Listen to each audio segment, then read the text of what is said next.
Bueno, muchas gracias, Romy, y gracias a todos por la invitación. Ahí comparto, no sé si lo pueden ver. Está bien, ¿no? Sí, sí, podemos ver bien. Bueno, perfecto. Entonces empiezo. Bueno, en esta oportunidad les voy a hablar sobre Uy, perdón, me equivoqué de presentación, discúlpenme.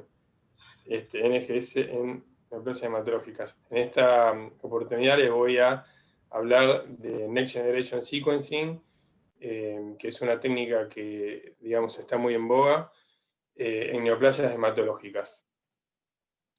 Bueno, un poco antes que nada, algunas diapositivas para enmarcar el tema.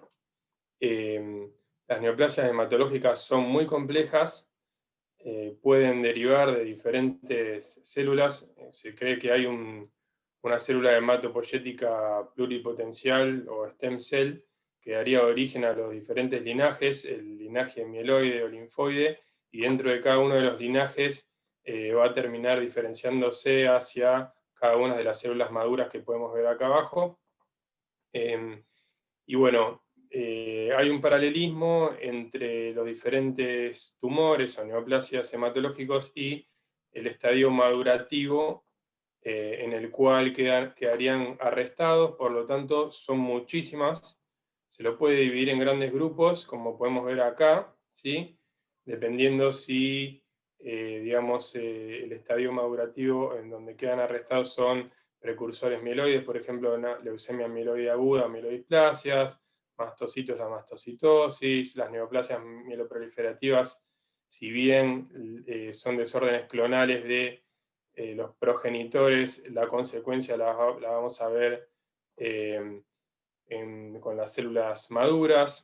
Por el lado linfoide tenemos las neoplasias de precursores o las neoplasias linfoides de células maduras, tanto B como T, o, por ejemplo, los mielomas múltiples que derivan de plasmocitos, que es la diferenciación terminal de los linfocitos B. Así que vemos que contamos con una complejidad bastante importante. Y otra cosa a tener en cuenta es que cada uno de estos grandes grupos que yo menciono acá tienen múltiples entidades, ¿sí? Bueno, un poco para comentar el espectro o el landscape mutacional de las neoplasias hematológicas, les quería mostrar esta diapositiva en la cual podemos encontrar graficadas las mutaciones por megabase, es decir, la cantidad de mutaciones por millón de bases en las cadenas de ADN de los genomas de diferentes tumores, como podemos ver acá abajo. Y vemos cómo las neoplasias hematológicas, que son las marcadas, por ejemplo, acá tenemos leucemia mieloide aguda, leucemia linfática crónica, mieloma múltiple y linfoma difuso de células grandes B, no son de las neoplasias que mayor cantidad de mutaciones tengan, sino que más bien, si ustedes se fijan, esto es escala logarítmica. Fíjense que tienen como mediana, perdón, menos de una mutación por megabase la leucemia mieloides agudas, y van subiendo, pero no llegan a más de 10 en el linfoma difuso de células grandes B. Lo que quiere decir que tienen un relativamente bajo número de mutaciones, y esas mutaciones en general están concentradas en algunos genes recurrentes. Un poco, ya que mencionamos el tema de las mutaciones en cáncer, podríamos dividirlas en mutaciones conductoras o mutaciones pasajeras, como podemos ver en este dibujito. Las mutaciones conductoras son aquellas que son necesarias para el desarrollo y el crecimiento del tumor y les dan al tumor ventajas proliferativas, ya sea porque promueven el ciclo celular o porque inhiben la apoptosis y demás, pero les genera una ventaja proliferativa que por una selección darwiniana esa célula puede crecer más y bueno, se forma finalmente el tumor. Si bien es mucho más complejo, esto sería la simplificación. Después también tenemos las mutaciones pasajeras, que son aquellas que acompañan, como podemos ver. Pueden o no modificar el curso, ¿sí? Pueden o no modular, por así decirlo, a las mutaciones conductoras. Acá en este esquema de acá abajo podemos observar cómo hay gran cantidad de mutaciones pasajeras, que son estas redonditas, que se van acumulando a lo largo de la vida porque, bueno, primero las células que están ciclando siempre tienen alguna chance de tener algún error en la replicación y demás, y además por eh, eh, cuestiones ambientales, ¿sí? Cuestiones del medio ambiente, del estilo de vida, etcétera, hacen que se vayan acumulando mutaciones, pero solamente las mutaciones driver, como podemos ver acá con las estrellitas, son aquellas que terminan generando que la célula tenga un fenotipo tumoral o un fenotipo mutador y pueda evolucionar hacia una neoplasia maligna, ¿sí? Es decir, que las mutaciones pasajeras no son una condición para llegar al cáncer, ¿sí? Y como sí lo son las mutaciones conductoras. Esto es importante porque después, cuando veamos los paneles y demás, vamos a ver un poco esa diferenciación. Bueno, también para enmarcar, Next Generation Sequencing, o NGS como se lo conoce, es una técnica de secuenciación, ¿sí? Por lo tanto permite determinar el orden de nucleótidos de cadenas de ADN. También puede secuenciar cadenas de ARN, pero para esto necesitamos retrotranscribir ese ARN a ADN y recién ahí podemos secuenciar. Se lo conoce vulgarmente como Next Generation Sequencing o NGS, pero su verdadero nombre debería ser secuenciación masiva paralela. Es la secuenciación de segunda generación, teniendo en cuenta que Sanger es la primera generación. No es la última generación, porque ya estamos hablando de tercera, y lo voy a mostrar al final. Y no es una sola técnica, son un conjunto de técnicas de alto rendimiento que comparten algunos fundamentos, ¿sí? Y brindan información genómica en poco tiempo, a menor costo y a gran escala. El concepto general, cuando yo decía que comparten fundamentos, son estos fundamentos. El concepto es que se secuencian paralelamente millones de fragmentos pequeños y luego se mapean contra el genoma de referencia. Esto es válido para el 99% de las aplicaciones, podríamos decir. Puede ser que no se mapee contra ningún genoma y se haga lo que se llama de novo assembly, cuando, por ejemplo, tengo que descubrir, o cuando se descubren organismos nuevos y demás. Y esto me parece importante mencionar, que NGS es una herramienta. Yo, digamos, ahora voy a hablar de genómica en general, y particularmente de aquellos casos en donde NGS tenga una aplicación clínica, o en algunos casos vamos a ver algo de una aplicación de investigación que probablemente en algún momento llegue a la clínica, pero lo que hay que entender es que NGS es una herramienta que va a tener ventajas o puntos fuertes y va a tener desventajas, y no es que por ser una técnica nueva y revolucionaria, como lo fue y ahora se los voy a mostrar, no es que pueda resolver todos los problemas y pueda abordar la genómica de forma completa. Hay otras técnicas que son complementarias y que por ahí son el gol estándar en algunos de los nichos particulares. Un poco para seguir enmarcando el tema, les muestro esta diapositiva. Son los abordajes en biología molecular. Nosotros, desde la secuenciación y particularmente desde NGS, lo que podemos estudiar es el genoma y el ARN. Podemos llegar a estudiar hasta el transcriptoma. No, de esta forma podemos inferir lo que estaría pasando en las proteínas y metabólicamente, pero no estamos estudiando otras moléculas, ¿sí? Siempre estamos estudiando el genoma, o sea, el ADN o el ARN. Un poquito para hablar de la historia y la importancia que tuvo NGS en general, en realidad toda la historia de la secuenciación y cómo va de la mano la industria biotecnológica con la industria farmacéutica. Esto es simplemente una línea de tiempo. Vemos como en el año 90 esto es un gel con fósforo radioactivo. Es lo que se utilizaba en esa época para secuenciar, digamos, para revelar las secuencias. Esto era secuenciación Sanger, primera generación. Recordemos, el año 90 es el año donde se inicia el proyecto Genoma Humano. En ese momento conocíamos genes, conocíamos algunos genes, conocíamos algunas regiones del genoma, pero no conocíamos el genoma completo del ser humano.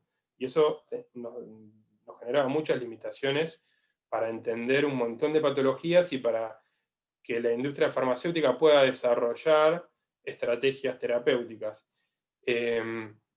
A lo largo del tiempo y con digamos, a medida que fue progresando el proyecto Genoma Humano, se fueron generando secuenciadores automatizados, como podemos ver acá. Este es el primer secuenciador automatizado de Applied Biosystems a finales de los 90, que con algunas diferencias, pero es prácticamente lo mismo que hoy utilizamos para secuenciación Sanger, en donde se transformó esto, ¿sí? Este gel con fósforo radioactivo en señales de pico fluorescentes. Y luego fue evolucionando la secuenciación hasta que llega acá con la estrellita el primer secuenciador NGS, que fue el Roche 454, ya totalmente fuera del mercado, y fueron evolucionando y generándose secuenciadores mucho más grandes y se fueron bajando los costos de la secuenciación, lo que permitió, por ejemplo, como vemos acá, hoy en día, creo que en el año 2018 salió, o 2019, el NovaSeq, que es de Illumina, es el secuenciador más grande del mercado, que, bueno, se pueden hacer hasta 200 exomas por corrida, ¿sí? El exoma es el estudio de todo el ADN codificante, de todos los exones de todos los genes, todos los exones de los 20.000 genes que hay en el ser humano, ¿sí? Así que es una monstruosidad y los precios han bajado muchísimo. Eso lo que hace es que pueda aplicarse en la clínica, ¿sí? Por otro lado, desde el punto de vista de la industria farmacéutica, y por qué estamos hablando de esto, es que digamos, se ha cambiado el paradigma y se ha cambiado los regímenes quimioterápicos, si bien se siguen utilizando y demás, se han desarrollado estrategias terapéuticas dirigidas, como anticuerpos monoclonales o pequeñas moléculas, que están bloqueando vías de señalización, y gran parte de esas vías están comandadas por genes mutados. Entonces, si nosotros podemos reconocer a esas alteraciones moleculares, podríamos tratarlas. Y en estos gráficos, bueno, muestro, hay diferentes moléculas, como por ejemplo acá hay un ejemplo de crizotinib para inhibir ALK, PDL1 y PD1, que está tan de moda ahora. Y en este último gráfico lo que muestro es que ya están desarrollándose drogas contra las resistencias. ¿Por qué? Porque estas terapias target son muy efectivas, pero en algún momento el paciente vuelve a recaer o su tumor progresa porque encuentra una vía alternativa para poder seguir proliferando. Entonces ya la industria se adelantó y ya está generando también drogas contra la resistencia. Esto es lo que quiere decir que estamos cronificando el cáncer, digamos. Esto un poco para mostrarle cómo el costo de la secuenciación fue bajando. Este es el costo por megabase. Como, fíjense cómo cuando Illumina entra en el mercado hay, digamos, una disrupción y baja muchísimo los costos. Ahora hay como una especie de estancamiento acá, pero realmente los costos han bajado tanto que permiten hacer ese switch desde research, desde lo puramente académico a lo asistencial, ¿sí? Y bueno, un poco todo esto termina desembocando en el concepto de medicina de precisión. Hace varios años se trataba a los pacientes con una enfermedad, se los trataba de la misma forma. Hoy nos valemos del estudio de las ómicas, en este caso hablamos de genómica o eventualmente transcriptómica, para poder refinar el diagnóstico y, dependiendo qué estrategia utilicemos, poder estratificar a los pacientes y poder generar grupos en los cuales cada uno de los pacientes pueda acceder a un abordaje o una terapéutica distinta e individualizada, que, digamos, lo que tratan de hacer es que sean más efectivas, más eficaces, con menor toxicidad. Esa es un poco la idea. Bueno, NGS en hematología. Hecho este preámbulo bastante largo, pasamos a NGS en hematología puntualmente. Fíjense cómo fue evolucionando el conocimiento. En el 2008 fue el primer genoma completo de la leucemia amiloide aguda secuenciado, ¿sí? Si nos fijamos, bueno, es un trabajo, es muy lindo leerlo porque uno ve en esa época cómo se pensaba y cómo se estaban descubriendo un montón de cosas. A lo largo del tiempo pasaron muy poquitos años y a los 5 años ya tenemos el estudio del genoma completo de 200 leucemias y ahí podemos tener esto que se llama, sería como un mapa, ¿sí? Se llama Oncoprint, en el cual tenemos, en las columnas son pacientes y en las filas son genes. Si ustedes se fijan, son genes. Algunos son fusiones, otros son mutaciones, y lo que podemos ver es ver el panorama completo. Antes buscábamos genes únicos, ¿sí? Y hoy en día ya entendemos que hay una interconexión o una interrelación entre esos genes, que algunos de ellos son drivers y otros genes pasajeros que están modulando un poco la biología de los tumores, y el estudio de los genomas completos de estos tumores han podido hacer que el conocimiento avance, y que hoy en día estudiar el genoma completo del ser humano son 3.000 millones de pares de bases, ya no sea costo efectivo. Por lo tanto, ¿por qué? Porque ya sabemos que las mutaciones o los genes involucrados en ciertas patologías, en este caso leucemia o patologías hematológicas, o en otro tipo de patologías, son restringidos. Entonces, se fueron elaborando estrategias un poco más costo efectivas, que son los paneles de genes. Como podemos ver acá, estos son los abordajes más habituales que hay en NGS, ¿sí?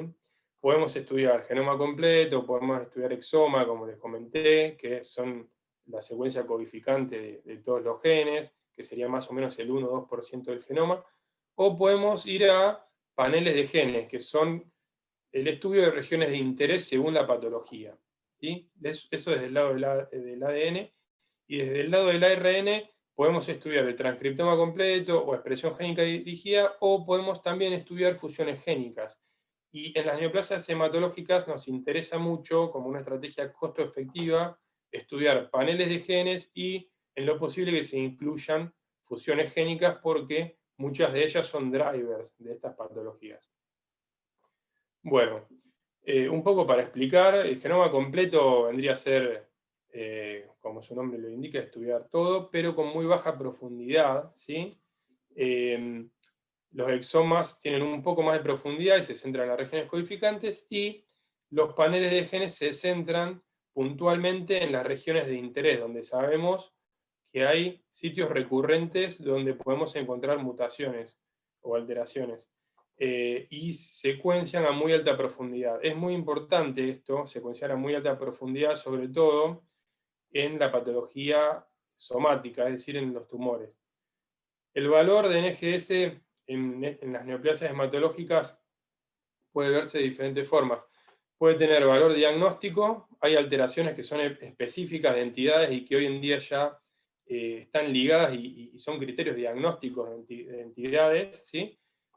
También valor pronóstico, que le va a poder aportar al médico tratante datos sobre el curso clínico, que puede ser favorable o desfavorable según la alteración que tenga, y entonces el médico ya plantea escenarios terapéuticos individualizados para cada paciente. Por otra parte está el valor predictivo. Ya hay drogas que son blancos moleculares, drogas dirigidas contra mutaciones específicas.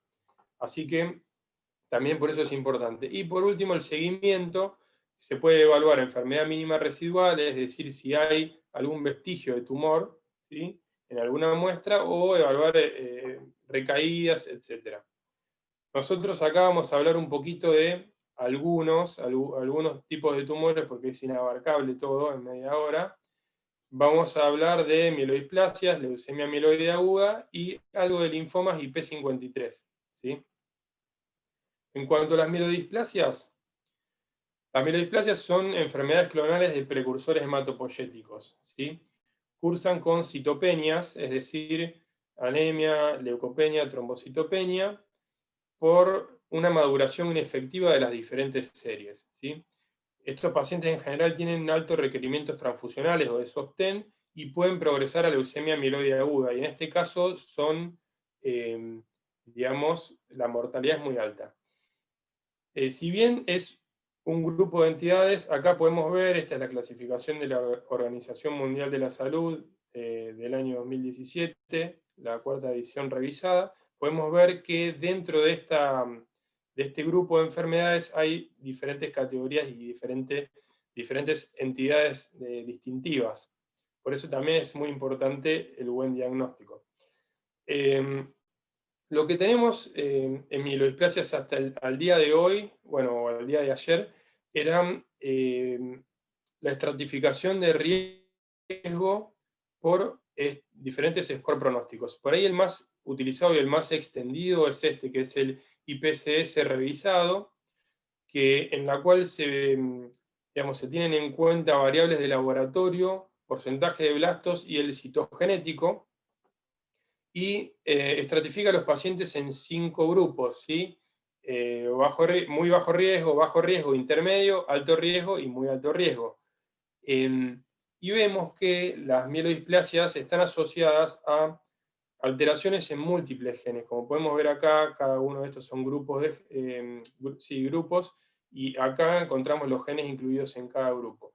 Podemos encontrar alteraciones en todos estos genes. Y acá es importante, sobre todo, estudiar a aquellas mielodisplasias de riesgo intermedio, porque hay genes que están asociados a mejor y a peor pronóstico, y esto hace que se pueda terminar encuadrando al paciente como buen o mal pronóstico, saliendo, digamos, de un riesgo intermedio.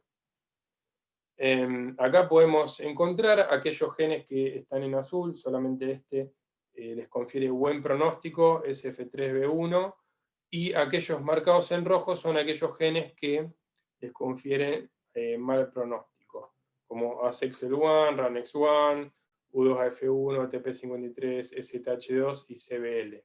¿Sí?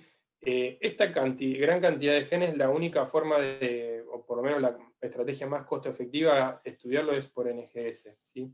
Yo también marco con una flechita IDH1, IDH2 y FLT3, porque, como sabemos, estas neoplasias pueden, digamos, terminar generando leucemias secundarias, y en el caso de que tengamos estos genes alterados, bueno, para leucemias agudas hay blancos terapéuticos, hay drogas detrás, ¿sí? Esto es un poco el gráfico que muestra las diferentes mutaciones de los diferentes genes que le confieren mejor pronóstico o peor pronóstico.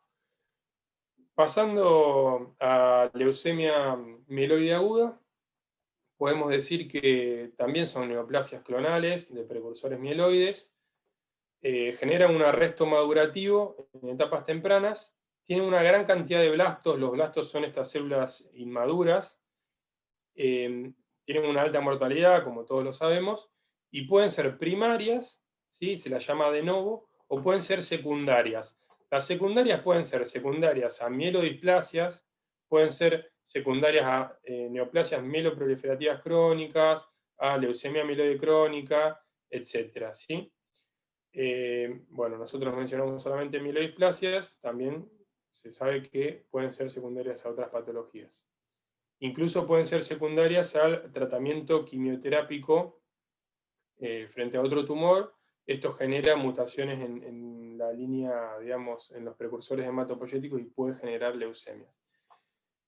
Un poco a partir de los datos que les fui mostrando al principio y de poder entender cómo era la biología y la interacción de los diferentes genes en este tipo de patologías, se fueron, digamos, restringiendo al estudio de algunos genes que están agrupados, como podemos ver acá, y se fue entendiendo un poco la biología y estratificando también el riesgo en cuanto a las alteraciones en estos genes. Como podemos ver acá, algunos tienen buen pronóstico, otros tienen mal pronóstico y demás. No me quiero meter demasiado en eso, pero sí mencionar que estos 3 genes tienen un blanco terapéutico, que era la flechita que yo les había mostrado en el otro gráfico. En los últimos años se propusieron, y hoy se utilizan, estratificación del riesgo en leucemia amiloide aguda, con la parte genómica, ¿sí? Con el estudio de la parte genómica. Y vemos que hay diferentes categorías de riesgo favorable, intermedio y adverso, en la cual, digamos, el tratamiento cambia. En aquellos casos con riesgo favorable, en general el tratamiento es quimioterápico. En aquellos casos en casos adversos, digamos, de riesgo adverso, se trata de ir a un trasplante de médula ósea. Entonces, son como 2 caminos muy diferentes, y por eso la utilidad de estudiar estos genes. Y como vemos en la figura de la derecha, no todo es tan fácil como parece. Vemos que se empiezan a mezclar las alteraciones y empieza a haber alteraciones concomitantes con otras, y eso embarra un poco el terreno. Pero bueno, es un poco entender la biología de este tipo de neoplasias. También una utilidad que se le ha visto a este tipo de técnicas como NGS fue evaluar la evolución clonal de las leucemias. Y se propusieron 2 líneas, ¿no? Una línea que era la evolución lineal, en la cual, digamos, crece el tumor y después, luego del tratamiento, se achica, y luego hay mutaciones adicionales que hacen que el, el tumor vuelva a proliferar. Y también hay una evolución que se llama ramificada, en la cual, digamos, hay un clon, digamos, un clon dominante, en el cual la terapéutica lo disminuye sustancialmente, pero hay como otros clones o subclones también por debajo, que probablemente al diagnóstico no se vean, y que esos serían los que, digamos, vinculados a las recaídas, ¿sí? Así que bueno, eso también fue por el estudio de técnicas de deep sequencing de casos al inicio y luego, digamos, luego de las recaídas. Solo para mencionar, nosotros estamos terminando de validar un panel de NGS mieloide focalizado en ADN y en ARN. No lo quiero hacer muy largo porque me queda poco tiempo y quiero comentar otras cosas. En el campo de los linfomas también es de mucha importancia NGS. Hoy habitualmente utilizamos esto, que son técnicas de PCR para evaluar los rearreglos clonales, ¿sí? en neoplasias linfoides. NGS lo que está haciendo es un poco refinando, cada uno de estos picos se está refinando y está pudiendo detectar el rearreglo específico que hay en cada una de las neoplasias, lo que también es muy bueno para el seguimiento. Yo puedo ir a buscar directamente ese rearreglo, hacer un deep sequencing, ir muy profundo y buscar a ver si hay trazas de ese rearreglo, lo que estaría hablando de que el linfoma sigue ahí en la muestra. Hay mucha gente que está trabajando en esto y esto está evolucionando. Todavía en la clínica no está, pero está llegando. Otra cosa que no está en la clínica, pero en algún momento va a llegar y que se tiene que refinar un poco más, es el linfoma difuso de células grandes B. Este tipo de neoplasias es muy heterogéneo.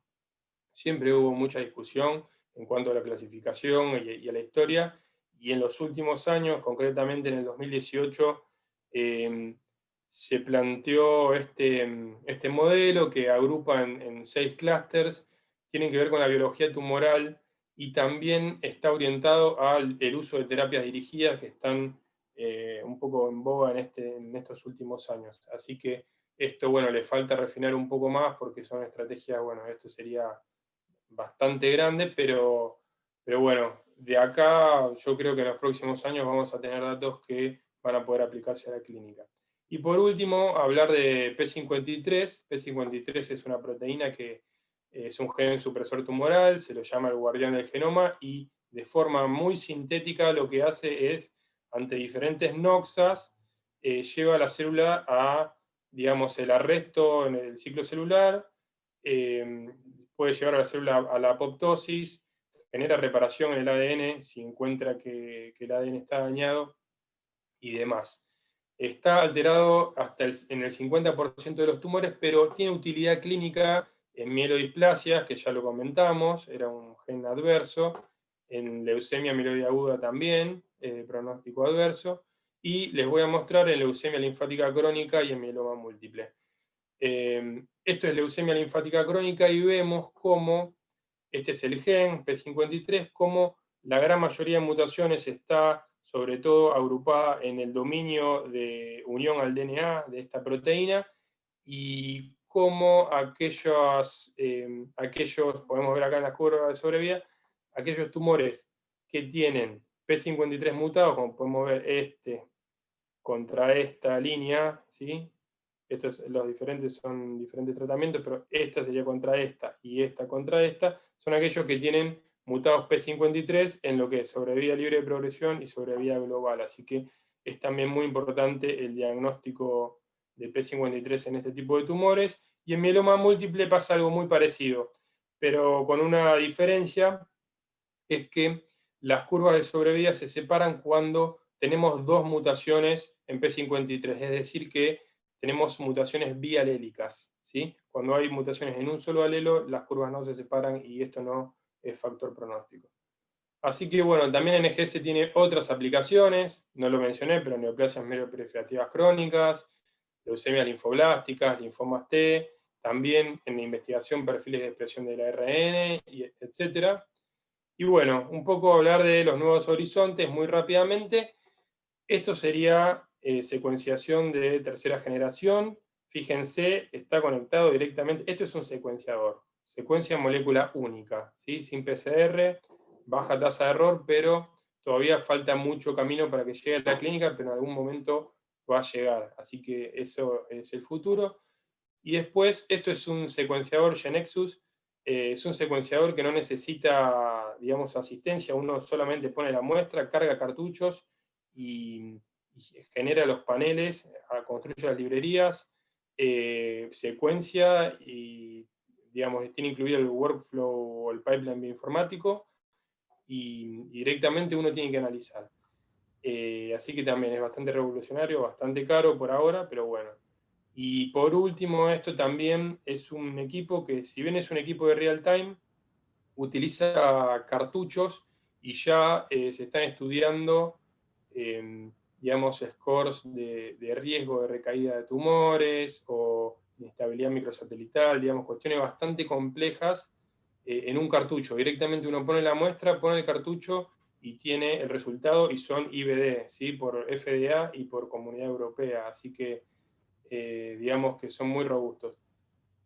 Bueno, nada más, este es nuestro equipo de trabajo. Digamos, la parte hematológica la trabajamos con la gente de patología, Hernán y Dana, y con la gente de hematología que están aquí abajo, y este es el resto del equipo que trabaja con nosotros en el laboratorio de secuenciación. Así que, bueno, muchísimas gracias.